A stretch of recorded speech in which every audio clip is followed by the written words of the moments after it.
Деновиве имаме подпросечни ниски температури, а синоптичарите најавуваат дека вакво време со минусни температури следува и во наредниот период.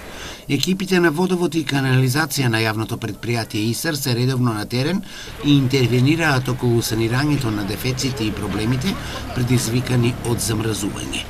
Секако, апелот од јавното предпријатие важи граѓаните навреме да ги заштитат чешмите и водоводните броила. С оглед на тоа дека следува период на паѓање на температурите под нулата, ќе дојде до замрзнување на водоводните инсталации, а особено кај индивидуалните куќи, каде во главно изолацијата е со послаб квалитет. Затоа апелираме до сите граѓани да преземат соодветни мерки за заштита на водоводните инсталации, особено на водомерите.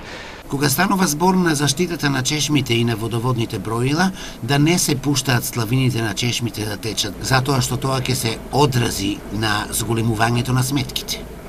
А тоа да не го направат на начин со тоа што ќе пушат славините да течат, бидејќи со тоа ќе дојде до оптеретување на самиот систем, бидејќи се дојде до зголемување на потрошувачката, а и секој граѓаните ќе добијат поголеми сметки за вода. Со тоа ќе биде и отежнато на нашето санирање на самите дефекти, бидејќи, како што кажав, доаѓа до период на пад на температурите под нулата. Инаку без оглед на ниските температури, екипите на водовод и канализација на јавното предпријатие ИСАР работат на активностите околу поставувањето на фекална канализација во Сутлакот и во Караорман.